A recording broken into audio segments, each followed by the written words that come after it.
지난 시간에 이어서 이 연차 휴가 관리 프로그램을 2회에 나눠서 소개해 드리려고 하는데요. 자, 이번에는 이 연차 휴가 사용 내역 관리 시트예요. 사실 이 부분은요, 이 앞에서 이 사원정보 연차 현황에서 이 연차 휴가 사용하는 부분 있잖아요. 이 부분을 자, 여기서는 그냥 이제 한 번에 보여줬다면 연차 휴가 사용 일수 뭐 이렇게 찍어서 그냥 보여줬다면, 여기서는 구체적으로 누가 어떻게 사용을 했는지 여기 쭉 기록이 되는 거예요. 그래서 어떤 직원이 뭐 사용일수가 어떻게 되고, 실제 차감일수가 어떻게 되고, 공휴일을 포함할 건지 제외할 건지, 근무일은 어떤 식으로 주 5일 근무인지 이런 식으로 설정을 하실 수가 있거든요. 여기 직원을 선택하시고 이 휴가 기간을 만약에 선택을 하시면요, 자, 휴가 기간을 선택을 하시면 사용일수 있게 입력을 하시게 되면 여기 하단 부분에 보이시죠? 자, 이런 식으로 지금 저장이 돼요. 그래서 기록이 되고요.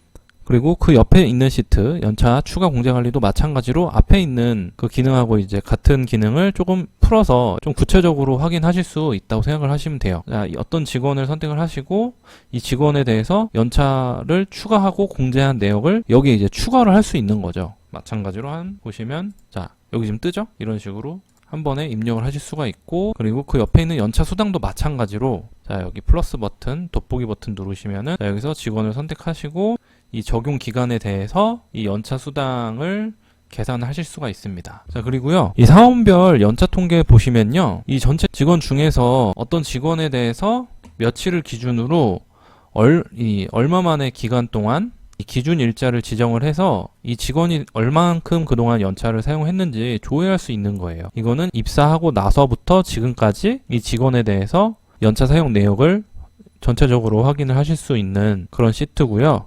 연차 정산서 시트 같은 경우에는 앞에 있는 사원별 연차 통계랑 또 이제 연동이 된다고 보시면 되는데, 여기서는 어떤 한 직원에 대해서 이 직원이 입사하고 난 뒤에 매년별로 발생 연차랑 총 연차, 잔여 연차, 뭐 이 연차 사용한 내역에 대해서 이 연차를 정산해서 볼 수 있는 그런 시트입니다. 뭐 연차 수당이 있다면, 연차 수당 지급한 내역이 있다면 그런 것도 지금 자동으로 다 계산이 되고요. 그리고 발생한 총 연차 수도 여기서 확인을 하실 수가 있죠. 그래서 이 연관 현황을 보시면요, 이거는 이제 연도를 선택을 하시면 이 직원이 이 입사한 이후에, 그러니까 이제 최근 이 직원이 입사일을 기준으로 1년이겠죠? 그 1년 동안 이 직원의 재직 여부와 발생한 연차, 뭐 추가 공제 일수, 연차 외 휴가 사용 일수, 그래서 잔여 연차, 이런 현황들을 그래프로 한눈에 보기 쉽게 이게 확인하실 수가 있습니다. 그래서 개인별 연차 소진율도 이렇게 그래프로 확인을 할 수가 있고요. 그래서 이 직원이 입사일을 기준으로 해서 이 홍길동 직원은 2021년 4월부터 2022년 4월까지 이 몇 월에 며칠 날 휴가를 며칠을 썼는지 확인하실 수가 있는 거죠. 그래서 여기서 이제 직원 성명을 바꾸게 되면 연도와 월이 변해요. 이게 직원마다 입사일을 기준으로 하는 거기 때문에 입사 일자에 따라서 이게 지금 변하게 되거든요. 자, 그런 식으로 이렇게 한눈에 그래프로 확인하실 수가 있고, 자, 그리고 마지막 부분, 이제 연차 휴가 촉진제도랑 관련된 시트가 지금 좀 있는데요. 지금 총 4개의 시트, 연차 사용 알림 시트부터 4개의 시트가 있는데, 이거는 뭐냐 하면 이 직원이 연차가 있는데 연차를 만약에 사용을 하지 않고 있어요. 그래서 그럴 경우에는 이 사업주가 근로자에게 그냥 말로 구두로 설명하는 게 아닌 서면으로 2번에 걸쳐서 이 연차 사용을 촉진을 해야 되거든요. 그래서 자, 연차 휴가 촉진 제도 대상을 확인하는 버튼이 있거든요. 이 버튼을 누르시면 그 대상자가 있으면 여기에 지금 검색에 떠요. 그래서 지금 이제 그 대상이 없기 때문에 지금 뜨지 않는 거고, 그래서 연차 촉진 통보가 필요한 사원이 여기 지금 표시가 되는 부분이 있고요. 그 다음에 처음 1차적으로 이제 연차 촉진을 직원한테 발송하는 이 연차 사용 촉구서를